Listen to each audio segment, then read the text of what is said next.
मुख्तसर तरीन सवालात में पहला सवाल है, नसाब में शामिल मजमून अदब की पहचान के मजमून निगार कौन है? डॉक्टर अब्दुल मुगन्नी। दूसरा क्वेश्चन है, डॉक्टर अब्दुल मुगन्नी कब और कहाँ पैदा हुए? जिसका जवाब होगा, डॉक्टर अब्दुल मुगन्नी की पैदाइश 1934 ईस्वी में औरंगाबाद में हुई थी। तीसरा क्वेश्चन है, डॉक्टर अब्दुल मुगन्नी के 2 किताबों के नाम लिखिए। नुक्ताए नज़र, तश्कील जदीद। चौथा क्वेश्चन है, डॉक्टर अब्दुल मुगन्नी ने किस मदरसे से कहाँ तक तालीम हासिल की? जवाब, मदरसा शमसुल हुदा से आलिम तक तालीम हासिल की। पाँचवा क्वेश्चन है, डॉक्टर अब्दुल मुगन्नी ने अपने मुलाजमत का आगाज़ किस कॉलेज से किया? इसका जवाब होगा, पटना यूनिवर्सिटी के पटना कॉलेज से। मुख्तसर सवालात में पहला सवाल है, डॉक्टर अब्दुल मुगन्नी के तनकीद निगारी पर 5 जुमले लिखिए।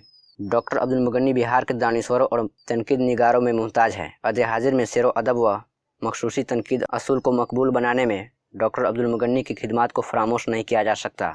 इन्होंने शेर अदब के मुताद इसनाफ के बारे में अपने मुतालात पेश किए हैं। आप तकरीबन 20 किताबों के मुसन्निफ़ व मुअल्लिफ़ है। ज़िंदगी और अदब के हवाले से वह एक मखसूसी तनकीद नुक्ताए नज़र के हामिल थे और इन्होंने इसे कामयाबी के साथ अपनी तहरीरों में पेश किया है। तीसरा क्वेश्चन है, अदब की पहचान के हवाले से अदब के मुख्तसर तारीफ़ लिखिए। डॉक्टर अब्दुल मुगन्नी रियासत बिहार के दानिश्वरों और तनकीद निगारों में मुमताज़ है। इन्होंने अदब के मुख्तसर तारीफ़ पेश किए हैं, यानी मुकम्मल और कामिल। अदब वह है जिसमें बेहतरीन फ़न का इजहार बेहतरीन फ़िक्र के साथ किया गया हो, जिसमें असलूब की नसाफत के साथ साथ मौजू की मतानत भी हो, जिसमें मवाद की सकाफ़त और बैयत की लताफत दोनों मौजूद हो।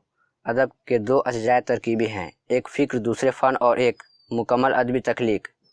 इस वक्त बरोए कार आएगी जब फ़िक्र और फ़न जब दोनों ही आला दर्जे की हो और इनके दरमियान कामिल हम आहंगी भी पैदा हो जाए। तश्कील जदीद किस अदब की तख्लीक है? डॉक्टर अब्दुल मुगन्नी। डॉक्टर अब्दुल मुगन्नी की अदब की पहचान क्या है? तनकीदी मजमून। डॉक्टर अब्दुल मुगन्नी किस चीज़ के प्रोफेसर थे? अंग्रेजी।